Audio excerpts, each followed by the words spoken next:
Biasanya kayak mana Bu Yon? Biasanya nampak juga ya? Ujung. Ujung. Sedikit nampaknya.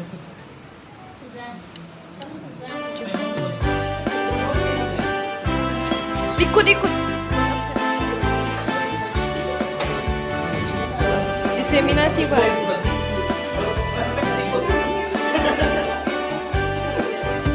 Ngancam ya, ayah jadi ngancam juga Absennya, Pak. Sekarang Pino pula ngancam lagi ya, tadi Alia ngancam.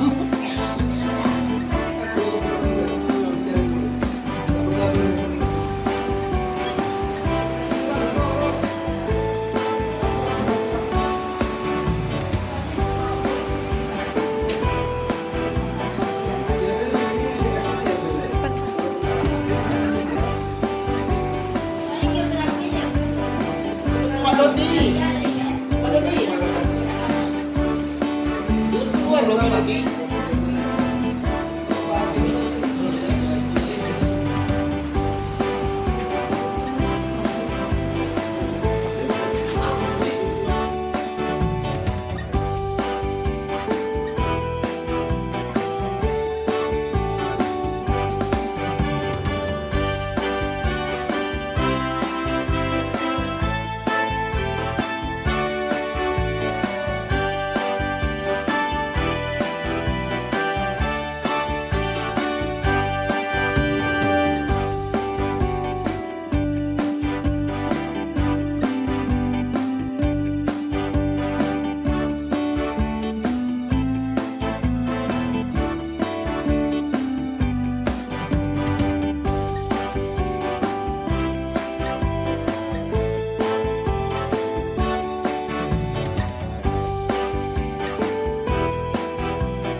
Assalamualaikum Ibu, apa benar Ibu memanggil saya Abir untuk ruangan Ibu? Waalaikumsalam.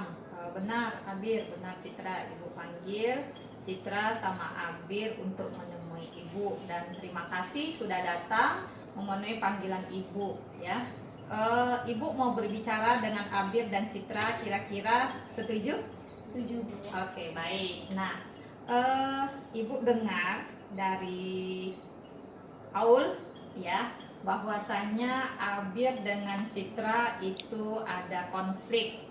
Nah, Ibu mau dengar dari Citra, kira-kira mau nggak cerita sama Ibu? Oh, boleh Bu. Nah, jadi saya kesal kepada Abir karena Abir selalu mengejek saya di kelas Bu. Jadi saya merasa saya nggak suka sama Abir karena Abir selalu mengejek saya di kelas. Baik, Ibu memahami perasaan Citra ya, kenapa kesal, kenapa marah sama Abir gitu ya. Baik, terima kasih sudah menjelaskannya kepada Ibu. Nah, Abir, kira-kira gimana? Bisa nggak Abir cerita sama Ibu? Saya hanya bercanda Bu, saya tidak bermaksud menyakiti hati Citra dan membuatnya marah. Baik, terima kasih Abir sudah jujur kepada Ibu. Nah, dari apa yang disampaikan oleh Abir tadi, kira-kira gimana perasaan Citra? Saya masih merasa kesal kepada Abir Bu, tapi saya sedikit merasa lega karena mengetahui bahwa Abir tidak bermaksud jahat kepada saya. Oke, baik. Nah, kira-kira setelah mendengarkan Citra berbicara, kira-kira apa yang Abir rasakan? Saya merasa tidak enak Bu, karena saya telah menyakiti hati Citra dan membuatnya merasa marah. Oke, baik. Itu adalah perasaan yang jujur gitu ya. Nah, kemudian artinya Abir tidak sengaja menyakiti Citra. Nah, tetapi satu hal yang harus Abir pahami, bahwasanya mengejek itu bisa menyakiti Citra, seperti itu ya. Baik. Nah, sekarang kira-kira apa solusi ya supaya tidak lagi terjadi ejekan Citra? Saya ingin Abir berjanji kepada saya dan dia lebih hati-hati berbicara dengan perkataan yang menjelaskan kepada saya Bu. Oke, baik, terima kasih. Itu adalah yang Citra inginkan seperti itu ya. Oke, kira-kira dari Abir gimana solusinya? Saya bisa berhenti memuji Citra dan akan lebih berhati-hati dalam perkataan saya. Baik, nah sekarang kita sudah menemukan solusinya. Nah, kira-kira Abir bisa minta maaf kepada Citra? Oke. Maaf ya Citra, karena aku mengejek kamu dan menyakiti hati kamu. Ya Abir, aku maafin kamu. Oke, baik, terima kasih. Nah, itu adalah solusi ya. Jadi tidak mengejek lagi, kemudian Citra juga tidak merasa diejek lagi seperti itu ya. Nah, jadi untuk kedepannya kata-kata yang dikeluarkan itu mohon diperhatikan ya, supaya tidak menyakiti orang lain, supaya tidak terjadi salah paham. Dan jika ada permasalahan lagi, nanti tolong sampaikan kepada Ibu ya. Kita cari solusinya bersama. Nah, sekarang semangat untuk belajar, kemudian supaya di dalam kelas itu tenang gitu ya, tidak saling mengejek. Itu mari sama-sama saling menghargai ya, Citra ya, Abir ya. Oke, terima kasih sudah datang dan kembali ke kelasnya masing-masing nanti tanpa adanya saling mengejek dan lain-lain sebagainya. Oke, terima kasih Citra, terima kasih Abir. Assalamualaikum warahmatullahi wabarakatuh. Waalaikumsalam warahmatullahi wabarakatuh. Selamat siang Bapak Ibu semuanya. Siang. Pada siang hari ini, terima kasih saya ucapkan kepada Bapak Ibu semuanya yang sudah meluangkan waktu untuk hadir di lab 4 ini guna untuk menyampaikan diseminasi tentang budaya positif ya. Sekali lagi saya ucapkan terima kasih atas kehadiran Bapak Ibu yang sudah mengganggu waktunya, tetapi mudah-mudahan insya Allah nanti akan membawa kebaikan untuk kita semuanya. Jadi berdirinya saya di sini ya, itu adalah untuk melakukan diseminasi tentang budaya positif ya. Nah, ini kebetulan ya, saya adalah CGP, kemudian di sebelahnya ini adalah pengajar praktek Bapak Dharma, kemudian fasilitator Ibu Inisiatif. Nah, sebelum saya lanjut,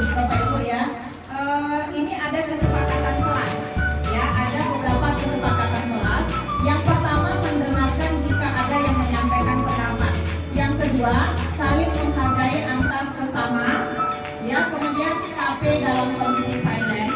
Kemudian yang keempat, menjaga kebersihan kelas. Kira-kira ada yang perlu ditambahkan atau sudah pas? Atau sudah oke? Atau perlu ada yang kita tambahkan ke kesepakatan kelas ini? Kira-kira sudah oke? Atau ada yang perlu kita perbaiki? Yang kira?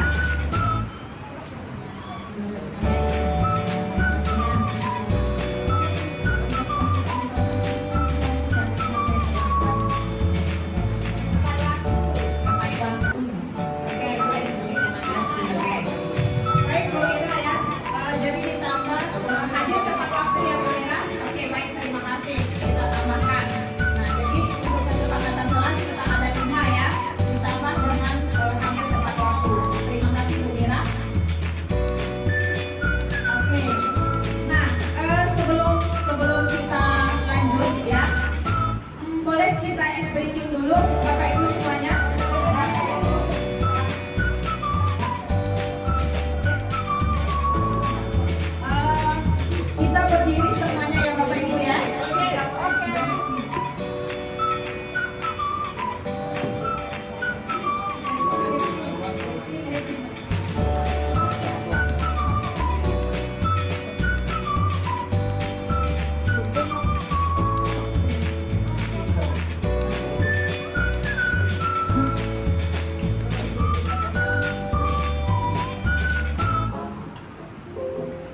Bapak Ibu, setelah ice breaking mungkin apa ya, badan kita udah merasa agak lebih fresh gitu, atau justru malah sakit-sakit, tambah sakit-sakit mungkin ya. Fresh. Terima kasih. Nah, di sini ya, untuk pertanyaan pemantik di sini ya, boleh nanti Bapak Ibu menyampaikan setuju atau tidak setuju. Yang pertama di sini, hukuman dapat mendisiplinkan anak. Kira-kira setuju nggak Bapak Ibu? Hukuman dapat mendisiplinkan anak. Kira-kira setuju nggak? Ya. Tidak. Oke. Yang kedua, pemberian hukuman dengan hal positif seperti membaca atau membersihkan halaman sekolah dapat meningkatkan disiplin anak. Setuju apa tidak setuju? Pemberian hukuman dengan hal positif seperti membaca atau membersihkan halaman, setuju apa tidak setuju? Oh, setuju ya? Setuju. Oke. Yang ketiga, memberi penghargaan dapat meningkatkan motivasi belajar anak. Setuju apa tidak setuju? Setuju? Oke, setuju ya. Oke. Ini kita lihat seperti apa. Apakah ini akan mengubah cara pandang kita ya terhadap pemberian hukuman anak? Mari kita lihat.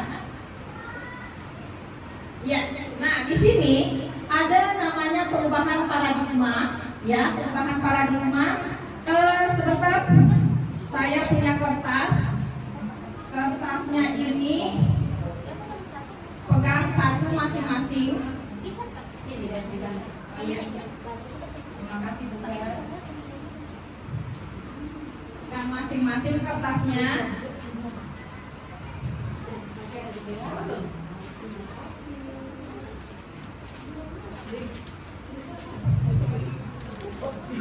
Oke, baik. Masing-masing kertas sudah ada di tangannya Bapak Ibu? Sudah, oke. Nah, sekarang ya, ada A dan B. A dan B adalah ilustrasinya Anda dan teman Anda. Oke. Kemudian, sobeklah secari kertas tadi, tuliskan benda atau sesuatu yang sangat berharga bagi kita. Ya, sobek sedikit atau dituliskan di sini, tuliskan suatu benda yang paling berharga menurut kita. Tuliskan di kertasnya. Enggak usah disobek, nanti kita renungkan saja. Ya. Pokoknya sesuatu yang kita hargai, sesuatu yang kita sayangi, sesuatu yang sangat berharga menurut kita. Entah mungkin suami isinya di sana, entah mungkin berlian, entah mungkin anak, ya, entah mungkin pokoknya sesuatu yang berharga menurut kita. Boleh benda, boleh atau yang lainnya, terserah. Satu saja. Nah, ganti lah. Oke. Oke, udah Bapak Ibu? Udah. Nah, sekarang di dalam kertas tadi sudah dituliskan benda atau sesuatu yang berharga menurut kita. Kemudian diremuk supaya bisa terkepal. Ingat ya, ini adalah sesuatu yang berharga menurut kita. Diremuk, dipegang erat-erat. Jangan sampai ada orang lain yang bisa mengambil sesuatu yang berharga tersebut dari diri kita. Oke Bapak Ibu?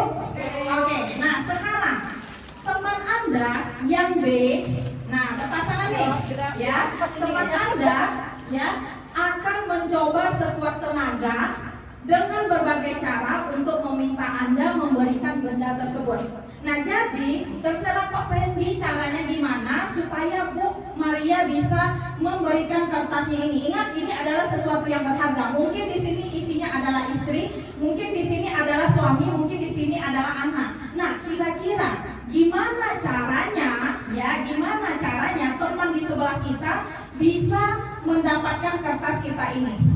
Ayo, gimana caranya? Kalau Bu Igit sama Bu Leti mungkin gimana caranya supaya bendanya yang Leti punya tadi bisa Bu Igit ambil? Boleh digelitik mungkin, boleh diancam, boleh digimanakan. Nah, gimana caranya kira-kira?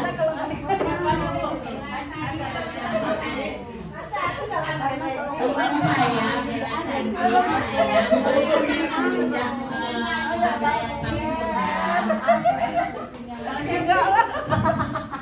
Apa mau kita boleh ya? Tidak boleh. Harus dirayu. Gimana caranya sampai dapat? Yalah, kalau seandainya kamu pinjamkan saya itu, besok saya bagi deh makanan. Pas sarapan pagi saya bawa. Baru yang mana?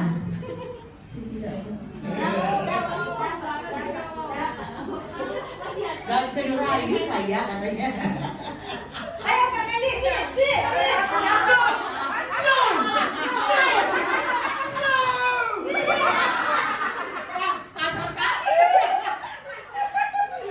Serem. Udah sampai di Geliti. Baik. Ya, Bu Egip sama Bu Leti bisa? Nggak bisa. Bu Rizda bisa? Nggak bisa. Bu Weka bisa? Bisa juga. Ya. Bu Claudia sama Pak Penny nggak bisa juga? Nggak bisa. Iya, dirimu lebih aman ya. Nah, jadi gini Bapak Ibu ya. Nah, ini adalah apa analoginya di sini ya? Sesuatu yang berharga ya, sesuatu yang sesuai dengan prinsip kita akan pegang dengan erat. Benar nggak kira-kira seperti itu? Betul. Tidak akan kita lepaskan, tidak akan kita berikan kepada orang lain. Benar seperti itu? Nah, bagaimana ya kalau misalnya orang yang di sebelah kita tersebut ya, dia memberikan ancaman, kita mau? Tidak mau. Bagaimana kalau misalnya orang yang di sebelah kita tersebut merayu, kita mau? Tidak mau. Jadi kira-kira maunya dengan apa kira-kira? Dengan senyuman. Dengan senyuman, dengan baik-baik gitu ya. Atau mungkin dengan Maksud dan tujuannya apa? maksud dan tujuannya apa mengambil ini ya Bu Igit ya. Nah, jadi maksud dan tujuannya mengambil ini untuk apa?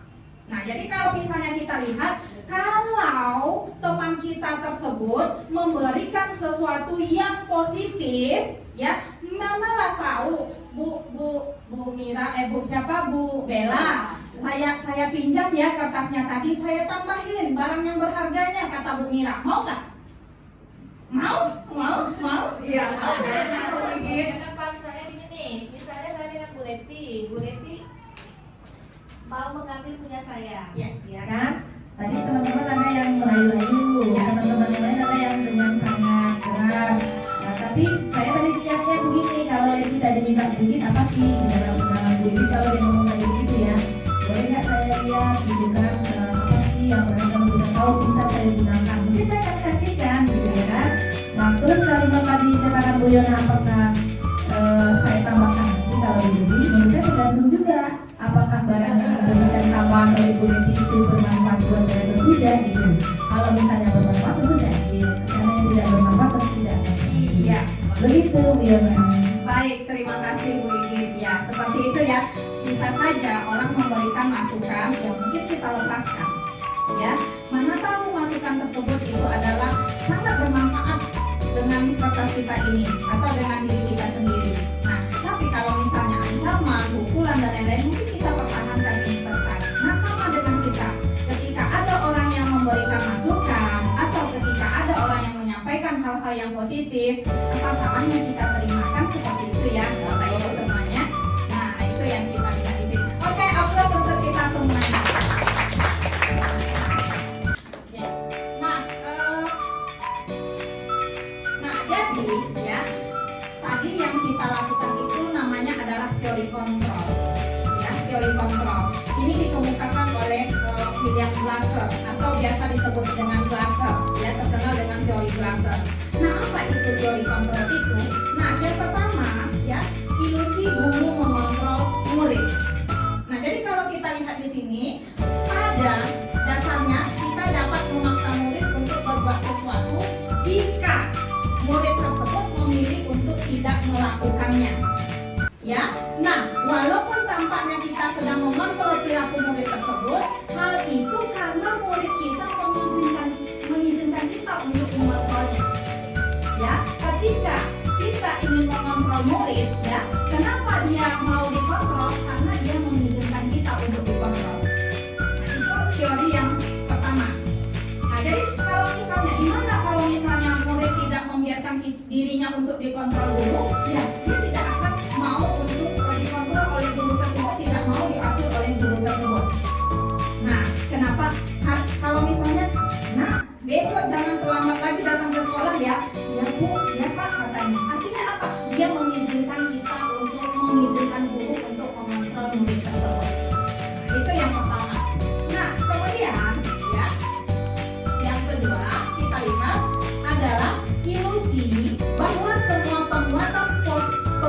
positif, efektif, dan bermanfaat. Nah, kemudian kita lihat penguatan positif atau bujukan adalah bentuk-bentuk kontrol seperti yang kita lakukan tadi. Bujukan, ya, Bu Bella, ya, saya pinjam kertasnya, kemudian saya tambahkan catatan-catatan benda yang berharga. Bu Bella mau kata Bu Bella tadi. Nah, ini adalah semacam bentuk bujukan. Nah, begitu juga dengan anak-anak kita. Ya, kita bisa melakukan kontrol terhadap anak kita ketika kita melakukan bujukan terhadap anak tersebut. Ya, nah itu yang kedua kita lihat. Nah, jadi dalam jangka waktu tertentu kemungkinan murid tersebut akan menyadarinya. Ketika Bu Berliana misalnya, anakku kenapa sering terlambat nak? Kemudian digali informasi oleh Bu Berliana, ya ternyata ada sesuatu. Bu Berliana kemudian menasihatinya, kemudian membujuknya supaya besok-besok tidak terlambat lagi. Anak lama-kelamaan dia akan merasa diperhatikan dan dia akan mengikuti apa yang disampaikan oleh Bu Berliana tadi. Itu yang kita lihat yang kedua.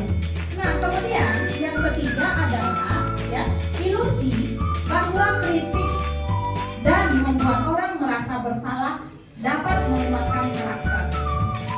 Dengan kritik dapat membuat orang merasa bersalah. Nah, kita lihat menggunakan kritik dan rasa bersalah untuk mengontrol murid menuju pada identitas yang gagal. Ya, nah kalau kita lihat di sini mereka belajar untuk merasa buruk tentang diri mereka. Mereka mengembangkan dialog diri yang negatif. Nah, jadi kalau misalnya kita lihat di sini kritik, ya kritik di sini artinya apa? Kritik yang bisa menjatuhkan murid. Ya, kritik yang bisa menjatuhkan murid. Itu rambutmu panjang kali, ya kayak siapalah gitu. Nah itu dia akan merasa rendah diri, kemudian merasa tidak percaya diri. Nah, itu yang kita lihat. Atau misalnya tulisanmu jelek kali, nggak bisa dibaca gitu.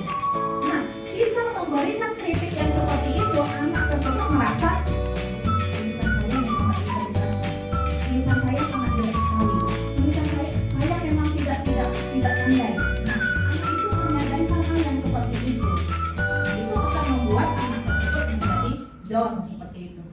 Itu yang kita lihat yang ketiga. Kemudian yang keempat, nah ilusi bahwa orang dewasa memiliki hak untuk memaksa. Nah, kira-kira seperti itu.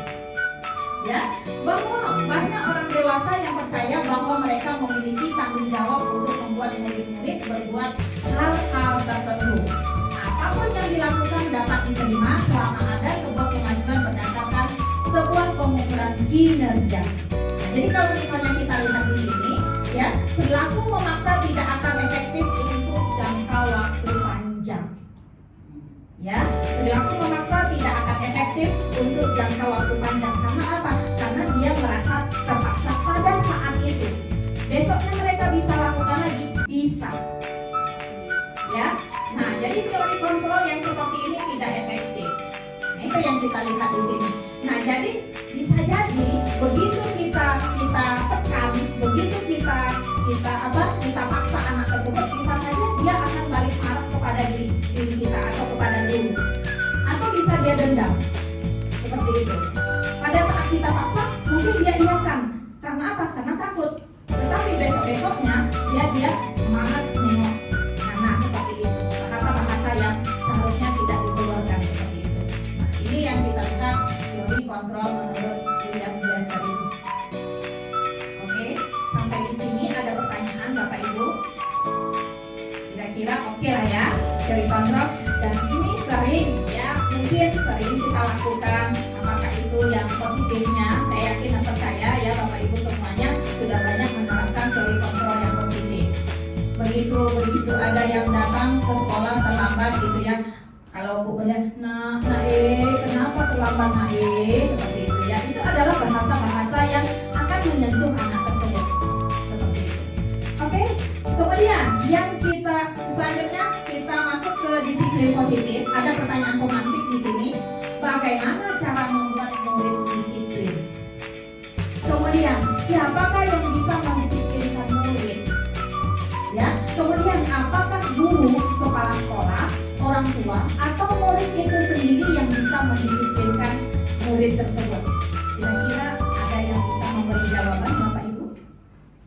Bagaimana cara membuat murid disiplin? Kira-kira gimana? Ya, Brigit. Kalau menurut saya, bagaimana cara murid membuat murid disiplin? Kalau kita yang membuat murid disiplin itu nggak bisa, tapi kita bisa membantu anak untuk bisa disiplin dengan cara memberikan pemahaman. Jadi ada namanya kalau dia melakukan apa yang terjadi, baik itu positif maupun negatif. Jadi ada dampaknya terhadap orang lain. Jadi kalau anak itu sudah paham, dia akan ikut disiplin terhadap dirinya sendiri.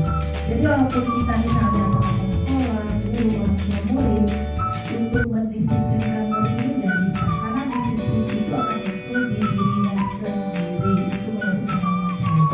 Begitu. Baik, terima kasih Brigit.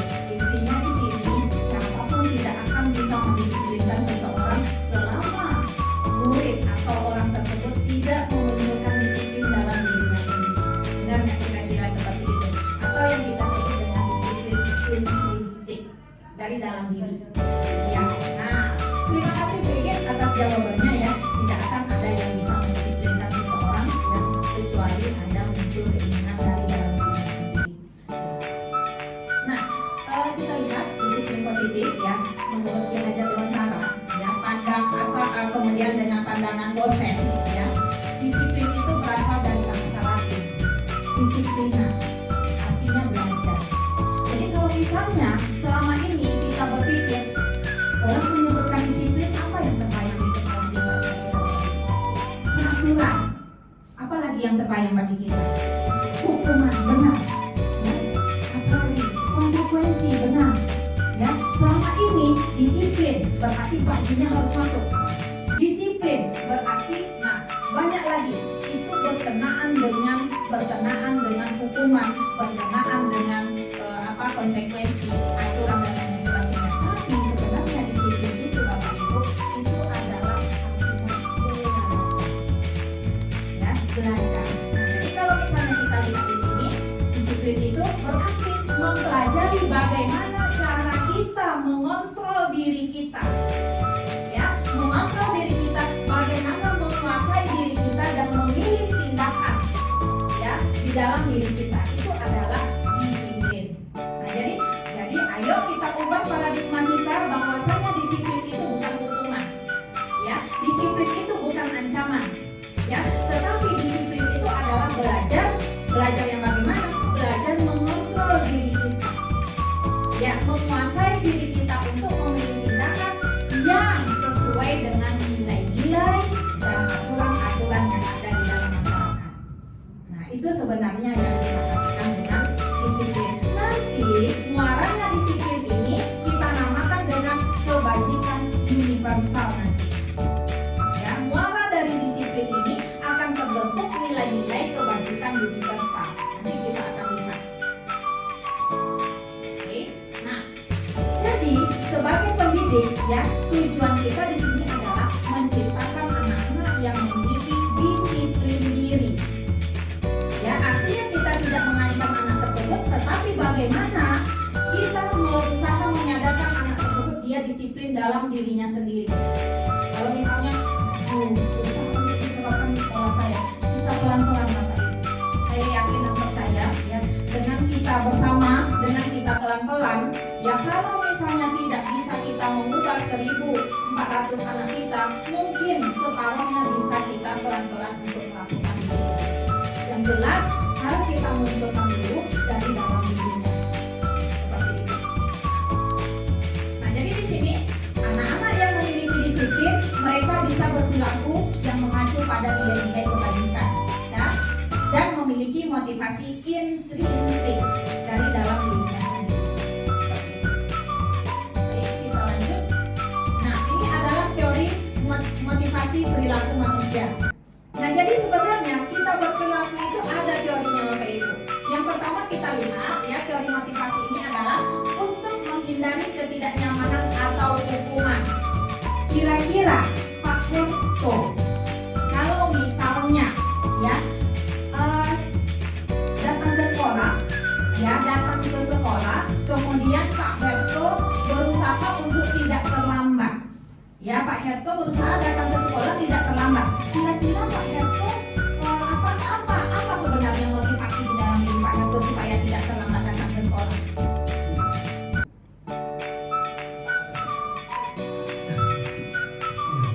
Ya, terima kasih. Motivasi saya supaya saya tidak terlambat ke sekolah. Senang tidak terlambat. Dan ada seperti yang saya mau dan tidak pernah terlambat. Jadi cepat bangun kemudian berangkat cepat. Dan kalau saya cepat dan tidak macet.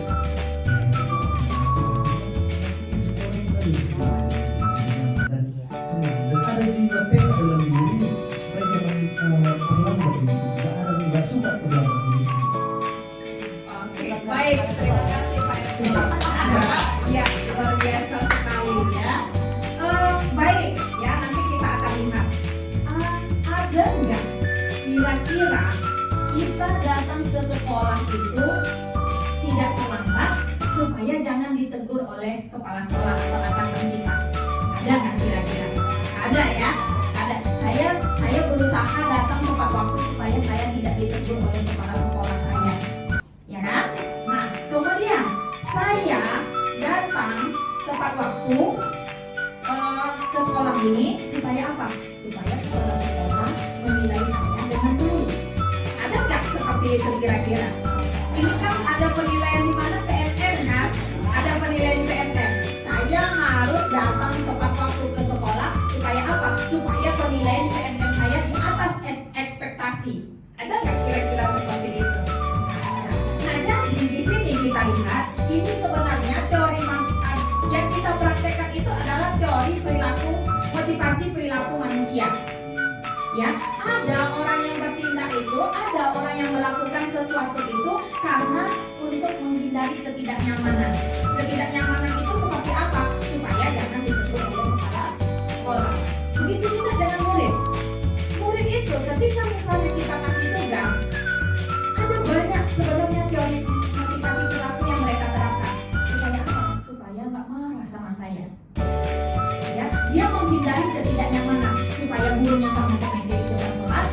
Saya kerjakan saja tugas saya. Nah, itu adalah motivasi eksternal namanya, dari luar. Oke. Nah, kemudian yang kedua adalah untuk mendapatkan imbalan dari orang lain. Nah, ini tadi supaya dapat pujian. Ya, atau kalau murid kita supaya apa? Supaya misalnya dia gurunya sayang sama dia.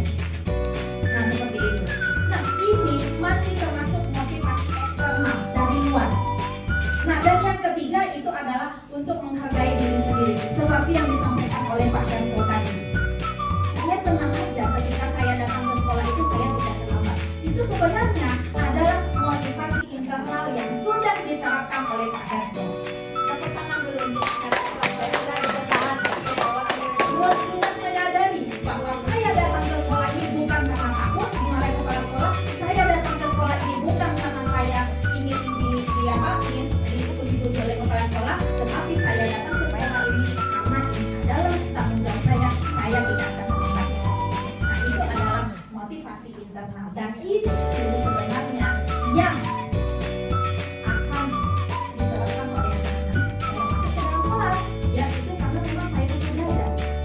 Bukan karena apa-apa, bukan karena takut dimarahi, bukan karena yang lain-lainnya. Seperti itu. Oke. Nah, kemudian yang saya tadi ya, disiplin tadi muaranya adalah nilai-nilai kebajikan universal. Nah, jadi kalau misalnya kita lihat nilai-nilai kebajikan itu apa? Nilai-nilai sifat-sifat positif manusia yang merupakan tujuan mulia yang ingin dicapai oleh setiap individu. Setiap hal yang positif itu termasuk ke dalam nilai kebajikan.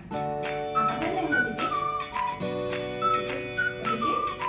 Tanggung jawab, mandiri, disiplin, menghargai orang lain, ya, percaya diri, ya banyak nilai-nilai positif. Pokoknya semua nilai-nilai positif itu adalah kebajikan universal. Nah, jadi kalau misalnya kita kita lihat di dalam profil pelajar Pancasila. Ya. Nah, apa yang pertama? Beriman bertakwa kepada Tuhan yang Maha Esa dan berakhlak mulia. Kemudian yang kedua mandiri, yang ketiga bernalar kritis, yang keempat berkebinekaan global, yang kelima bergotong royong. Itu adalah nilai-nilai kebajikan universal, tercakup semuanya di profil pelajar Pancasila. Apakah tidak ada nilai yang lainnya? Banyak, seperti yang disebutkan oleh Bu Berliana tadi. Ya, ini adalah nilai-nilai kebajikan yang ada. Nah, tentunya sebelum kita mengharapkan nilai-nilai kebajikan tersebut ada pada anak, tentunya kita harus melakukan nilai-nilai kebajikan tersebut. Mungkin dia berkata tidak semudah berbuat, kan seperti itu. Terbalik, dia berbuat tidak semudah berkata, kan seperti itu. Tetapi dengan perkataan tersebut kita akan melakukan hal-hal yang sesuai dengan kebajikan universal. Seperti itu Bapak Ibu ya. Di sini banyak kebersihan, belas kasih, bersahaja, lurus hati, ketegasan dan lain-lain. Itu termasuk ke dalam kebajikan universal. Yang selanjutnya, nah, kebutuhan dasar manusia. Oke, kebutuhan dasar manusia. Ada pertanyaan komatik. Ibu Yuni, seorang guru dan wali kelas 11 IPA 1 di sekolah Pelita Hati, sedang bingung menghadapi ulang salah satu murid di kelasnya Doni. Namanya Doni. Berapa anak di kelas ini telah datang kepadanya dan mengeluhkan Doni yang seringkali meminta bekal makan siang mereka dengan paksa. Jika Anda menghadapi situasi seperti ini, ya seperti Ibu Ambar, nah seharusnya Bu Yuni ya, ya seharusnya Bu Yuni, apa yang Anda akan lakukan? Nah kira-kira apa alasan Doni untuk melakukan ini? Oke, mungkin Bu Maria, ya.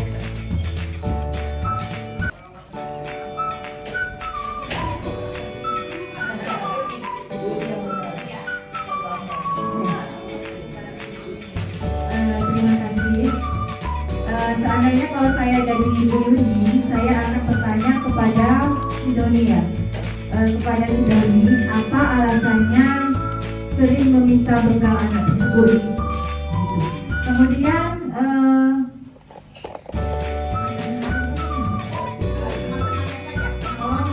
ya, menanyakan ke teman kelasnya. Kalau temannya merasa terganggu, ya kita kasih tahu nanti ke si Doninya. Tapi kalau temannya senang, ya tidak menjadi suatu masalah. Di sini saya terima kasih. Oke, baik, terima kasih Bu Maria. Kira-kira menurut Bu Maria kebutuhan apa nih yang menurut Bu Maria kebutuhan apa yang diperlukan oleh Doni di sini? Ya, apa alasan, apa dasar dia untuk melakukan ini? Kebutuhan apa yang kurang sama dia? Ini kebutuhan kasih sayang ya dari teman-temannya. Jadi dia melakukan hal seperti itu mungkin untuk dapat perhatian dari teman-temannya kali ya. Oke, baik, terima kasih Bu Maria ya.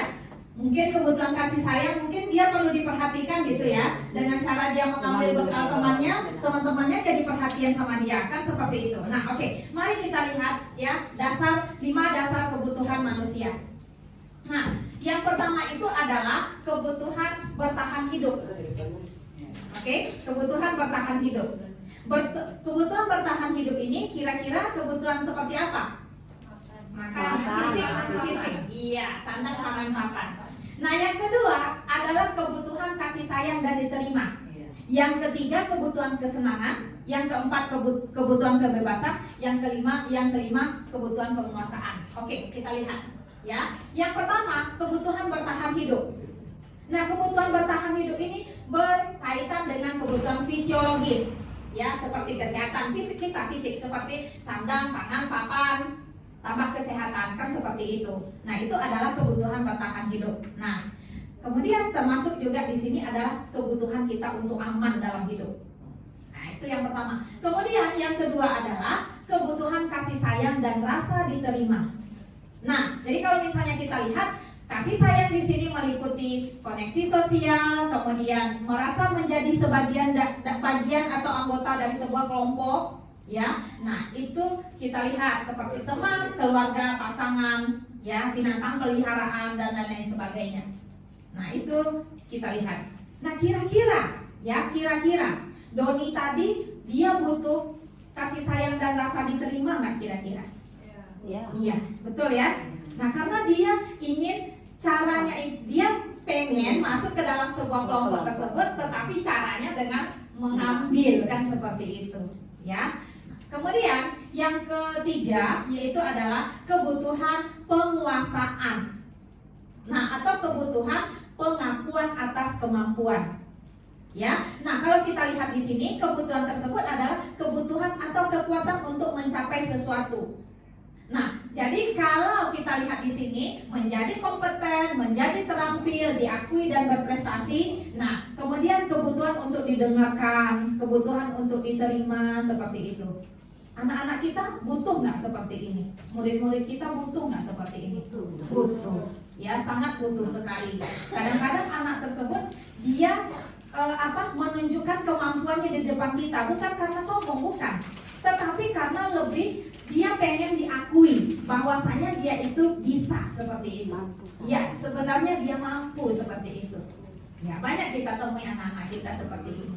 Oke, selanjutnya adalah kebutuhan akan pilihan atau kebebasan. Ya, nah jadi kalau misalnya kita lihat kebutuhan akan kemandirian, otonomi, memiliki pilihan dan mampu mengendalikan arah hidupnya, itu adalah kebebasan. Nah, murid-murid kita ini memang perlu banyak bergerak, ya, banyak bergerak, ya. Kemudian mereka juga pengen coba-coba, seperti itu. Itu sebenarnya adalah kebutuhan. Makanya kalau misalnya kita kaitkan dengan pembelajaran diferensiasi, itu sangat sesuai sekali. Ada anak yang kinestetik, kemudian kita suruh duduk diam, dia akan bisa pingsan. Seperti itu. Karena apa? Karena kebutuhan anak di sini salah satunya adalah kebebasan. Ya, tetapi kebebasan di sini dalam tanda positif, ya, tidak kebebasan yang kebablasan seperti itu. Oke, lanjut. Nah, kemudian yang selanjutnya adalah kesenangan, kebutuhan untuk merasa senang. Nah, jadi kalau kita lihat di sini, kebutuhan mencari kesenangan, bermain, tertawa, itu adalah sebenarnya kebutuhan. Ya. Nah, jadi kalau misalnya kita lihat di sini, mereka juga bisa berkonsentrasi tinggi saat mengerjakan hal yang disenangi. Pernah kita lihat anak-anak kita sambil dia goyang-goyang, kemudian dia bisa mengerjakan tugasnya? Pernah. Ya, dia sambil nyanyi-nyanyi tapi dia bisa menyelesaikan tugasnya. Nah, itu adalah kebutuhan kesenangan. Ada yang dia sambil dengan musik yang sekencang-kencangnya, tetapi dia enjoy aja dalam mengerjakan tugasnya. Itu adalah kebutuhan kesenangan. Seperti itu. Nah, oke. Nah, kemudian kita lihat, nah, kita masuk ke posisi kontrol guru. Posisi kontrol guru di sini adalah sebagai penghukum, sebagai teman, sebagai pembuat merasa bersalah, sebagai pemantau, sebagai manajer. Kira-kira kita yang mana yang seringnya seperti itu? Ya, apakah kita sebagai penghukum? Apakah kita sebagai teman? Atau mungkin sering pembuat merasa bersalah? Kita lihat satu-satu. Nah, yang pertama sebagai penghukum. Ya, sebagai penghukum biasanya menggunakan hukuman fisik maupun verbal. Ya. Nah, kalau misalnya ada anak yang terlambat kemudian dia disuruh membersihkan toilet, itu adalah posisi kita sebagai penghukum. Atau ketika ada anak yang terlambat kemudian kata-kata kita panjang seperti rel kereta api, ya, nah itu posisi kita adalah sebagai penghukum, ya, karena ya guru yang menerapkan posisi sebagai penghukum akan berkata, patuhi aturan saya, patuhi aturan sekolah ini, awas, ya awas kalau kamu nggak melakukannya. Benar sekali Bu Ber, ya, nah, oke, nah guru seperti ini senantiasa percaya hanya ada satu cara agar didengarkan anak, apa? Ada satu cara yang bisa dilakukan oleh guru ini supaya anak tersebut mengikutinya. Apa? Hukuman. Ya, hukuman. Awas ya. Nah, kalau besok terlambat lagi, awas ya. Kalau besok nggak masuk rambut, kalau besok tidak masuk bajunya ke dalam celana, awas ya. Cari guru agama. Cari guru agama. Ya, nah itu adalah posisi kita sebagai penghukum. Dan ya, ini ada kita terapkan. Kalau saya pribadi ada. Nah, tetapi dengan belajar, ya kita berusaha untuk meminimalkannya. Oke, yang kedua adalah posisi sebagai pembuat rasa bersalah, merasa bersalah. Biasanya posisi ini guru tersebut berkata lembut, ya. Nah, jadi apa kata kuncinya di sini?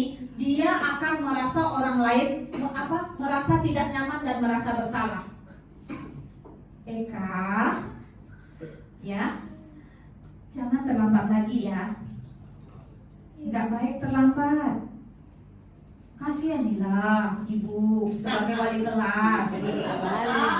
Apakah kasihan ibu sebagai wali kelas? Capek loh ibu mengurusnya. Ya, asik kamu aja yang dipanggil. Anak akan merasa bersalah kalau kita bilang seperti itu. Akan merasa bersalah kalau kita bilang seperti itu. Ya. Janganlah seperti itu. Nanti ibu ditegur kepala sekolah. Nggak kasihan ibu? Nggak kasihan kamu melihat ibu? Nah, itu adalah posisi pembuat rasa bersalah. Atau misalnya kita bilang, coba, mamamu udah capek-capek menyekolahkanmu, kamu main-main di sekolah. Nggak kasihan nengok mamamu? Nah, itu kita sebenarnya dalam posisi menerapkan merasa bersalah. Kita berusaha membuat anak tersebut merasa bersalah. Itu yang kedua. Kemudian yang ketiga adalah ya posisi sebagai teman. Nah, posisi sebagai teman ini adalah tidak akan menyakiti murid, namun tetap berupaya mengontrol murid sesuai berupa ajakan atau persuasi. Seperti itu. Nah, tetapi di sini hubungan antara guru dan murid tersebut ya ada dampak positif dan negatifnya. Apa dampak negatifnya? Dampak negatifnya adalah ketika anak tersebut tidak diperhatikan oleh guru yang bersangkutan, anak akan tidak mau melakukannya lagi. Nah, itu negatifnya. Nah, tetapi hal-hal yang seperti itu, ya, hal-hal yang seperti itu bisa kita tarik ulur seperti itu. Ya, ada kalanya kita posisi sebagai teman, ada kalanya kita posisi sebagai manajer nantinya. Itu yang kita lihat. Kemudian yang selanjutnya adalah posisi sebagai pemantau. Ya, posisi sebagai pemantau ini adalah mengawasi. Biasanya guru yang sebagai pemantau ini dia melihat ya tindakan-tindakan yang dilakukan anak itu berdasarkan aturan-aturan yang berlaku. Biasanya guru yang posisi pemantau ini dia sudah melengkapi dengan apa ya? Dengan data-data konkret. Hari sekian, tanggal sekian tidak masuk, kamu kenapa? Ya, jam sekian sampai jam sekian tidak ada berada di dalam kelas, kamu di mana? Biasanya itu posisi pemantau ini dilengkapi dengan data-data yang otentik. Ya, sehingga anak tidak lagi bisa mengelak seperti itu. Nah, itu yang kita lihat di sini. Kemudian posisi pemantau ini nanti akan dibalikkan lagi. Konsekuensinya apa? Kalau kamu melanggar aturan, apa yang akan terjadi? Nah, ini adalah posisi pemantau. Kemudian yang selanjutnya adalah posisi sebagai manajer. Nah, posisi sebagai manajer ini adalah guru berbuat sesuatu bersama dengan murid, mempersilahkan murid bertanggung jawab dengan perilakunya, mendukung murid agar menemukan solusi atas permasalahannya sendiri. Itu adalah posisi manajer. Ya, artinya apa? Yang digali di dalam tindakan anak tersebut adalah bagaimana dia bisa mempertanggungjawabkannya. Itu adalah posisi manajer. Tetapi posisi manajer ini bisa dikombinasikan dengan posisi guru sebagai teman. Ya, itu yang seperti saya sampaikan tadi bisa dikombinasikan. Nah, itu yang kira-kira. Nah, jadi Bapak Ibu, kira-kira posisi kita sebagai guru, ya, kira-kira mana yang lebih banyak? Penghukum, ya. Nah, itu mungkin kita bisa rasakan sendiri. Oke. Ini adalah 5 posisi kontrol tersebut. Nah, ada penghukum, pembuat rasa bersalah, kemudian sebagai teman, pemantau, dan manajer. Ini kira-kira bisa kelihatan Bapak Ibu? Bisa. Bisa ya. Oke. Nah, ini yang kita lihat 5 posisi kontrol guru, ya. Kemudian yang selanjutnya adalah keyakinan kelas. Oke, pertanyaannya di sini. Kita biasanya menyebut keyakinan kelas itu dengan peraturan biasanya. Ya, peraturan atau tata tertib. Nah, kira-kira sama nggak peraturan dengan keyakinan? Beda. Bapak Ibu? Beda ya? Sama apa beda? Beda. Ya. Kalau peraturan pasti dilanggar. Kalau keyakinan? Oh, sudah yakin. Oke, nah kita lihat. Sebenarnya gini, ya, saya ingat di dalam PNM kita, ya, itu ada keyakinan kelas. Kemudian di dalam RPP kita kemarin juga ada diselipkan keyakinan kelas. Benar nggak kira-kira seperti itu? Nah, sebenarnya Bapak Ibu, ya, antara peraturan dengan keyakinan kelas seperti yang disampaikan oleh Ibu Maria tadi benar, berbeda. Kalau peraturan biasanya identik dengan hukuman. Kalau keyakinan Secara bersama-sama ya. bagus, betul Ibu. Diputuskan secara bersama. Iya, benar. Keyakinan diambil secara bersama-sama dan itu dipertanggungjawabkan secara bersama-sama juga. Ya, nah jadi kalau kita lihat di sini, mengapa kita memiliki peraturan tentang penggunaan helm pada saat mengendarai kendaraan roda 2? Kenapa kita pakai helm Bapak Ibu? Kenapa? Supaya apa? Menjaga keselamatan, safety. Kemudian apa lagi? Menaati peraturan. Mentaati peraturan. Kemudian apa lagi? Tidak ditangkap polisi. Tidak ditangkap polisi, benar. Ya, tidak ditangkap polisi, tidak ditilang. Tetapi sebenarnya yang terpenting dari peraturan ini adalah bagaimana supaya kita memakai helm tersebut itu adalah untuk keselamatan diri kita sendiri. Itu sebenarnya hal yang terpenting.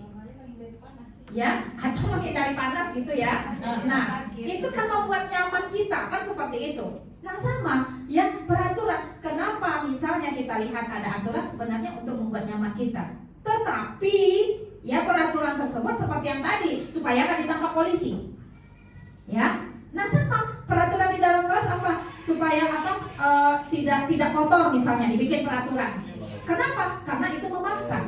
Nah, jadi kita lihat di sini nanti. Nah, nilai-nilai yang ada dalam diri seseorang disepakati secara tersirat dan tersurat. Dia terlepas dari latar belakang suku, agama, ya, bahasa.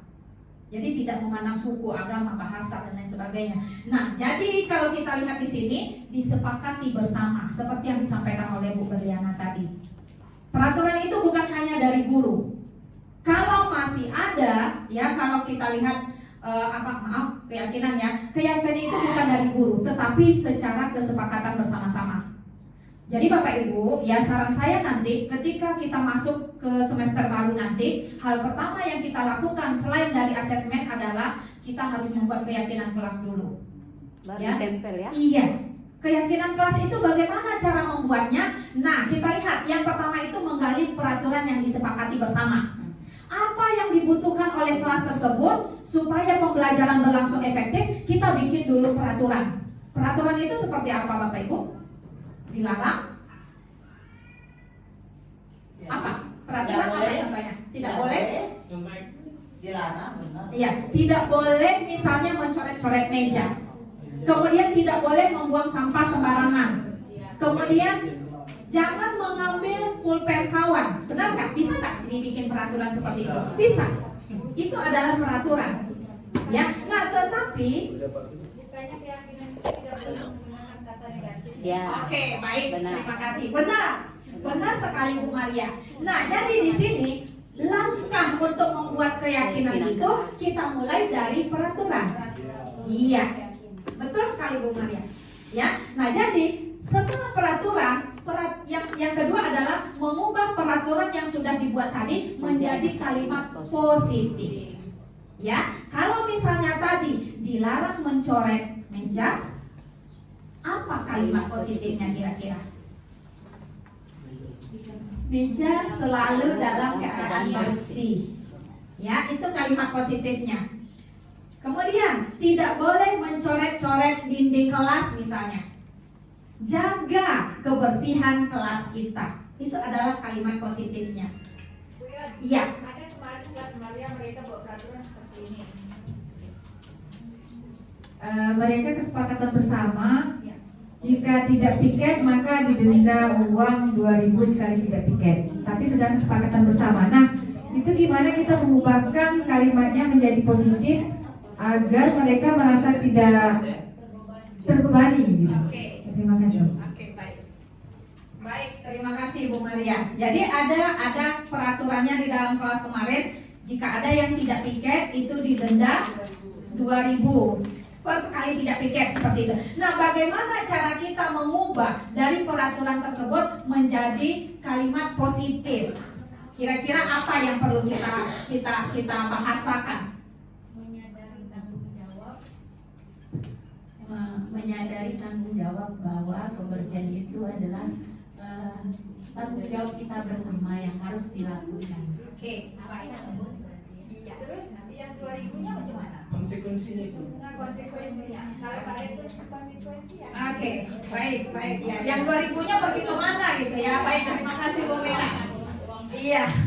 Nah, jadi gini, ya kalau misalnya ada disebutkan 2000 di sana, ayo kita ubah menjadi kalimat positif, kan seperti itu.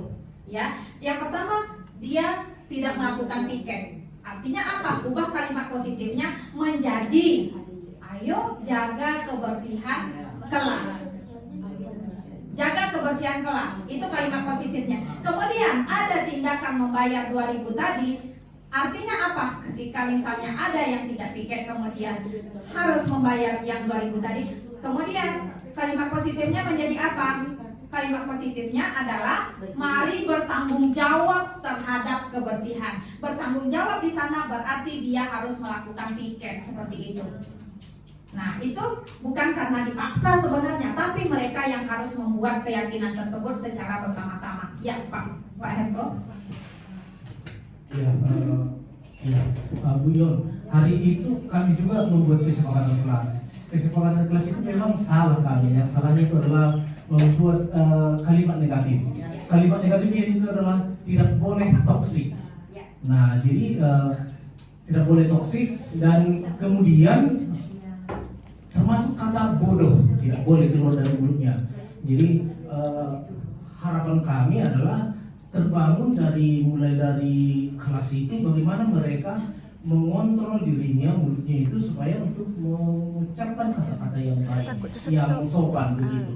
Nah, ada konsekuensinya kami buat. Konsekuensinya adalah piket. Jadi kalau ketika dia mengucapkan kata-kata yang tidak sopan, akhirnya kami sepakat dia sendiri yang piket. Nah, ada hal yang kami dapat adalah ada itu mau sendiri. Tapi itu bagaimana sih yang menjadi apa namanya ya? Apakah konsekuensi ini sudah bagus, sudah tepat menurut pandangan benar? Oke, baik, terima kasih Pak Herto.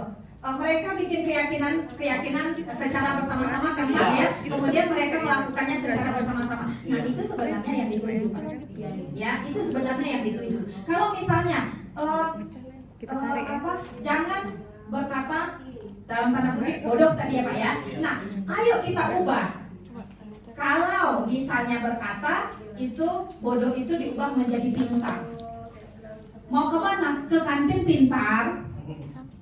Ya, mau ngapain? Belajar pintar. Disiplin. Kalau kita yang membuat murid disiplin itu nggak bisa. Tapi kita bisa membantu anak untuk bisa disiplin dengan cara memberikan pemahaman. Jadi ada namanya kalau dia melakukan apa yang terjadi, baik itu positif maupun negatif. Jadi ada dampaknya terhadap orang lain. Jadi kalau anak itu sudah paham, dia akan ngikut disiplin terhadap dirinya sendiri. Jadi walaupun kita misalnya apakah kepala sekolah, guru, orang tua murid, untuk mendisiplinkan murid ini nggak bisa, karena disiplin itu akan muncul di dirinya sendiri. Itu menurut pemahaman saya. Begitu Bu Yana. Baik, terima kasih WG. Intinya di sini siapapun tidak akan bisa mendisiplinkan seseorang selama murid atau orang tersebut tidak memunculkan disiplin dalam dirinya sendiri. Motivasi saya supaya saya tidak terlambat ke sekolah karena senang tidak terlambat gitu. Saya senang dan ada seperti sebuah komitmen. Saya mau tidak terlambat terus begitu dan tidak pernah terlambat kalau bisa begitu. Jadi harus pagi-pagi langsung cepat-cepat bangun, kemudian berangkat pun cepat-cepat. Dan kalau saya cepat dan tidak macet, ya nggak kena macet, akhirnya nyampe pun sekolah kita lebih tenang begitu, lebih nyaman dan senang. Dan ada juga tekad dalam diri supaya jangan terlambat begitu. Nggak suka terlambat begitu sih, Bu. Oke, baik. Terima kasih Pak Erto. Iya, luar biasa sekali ya.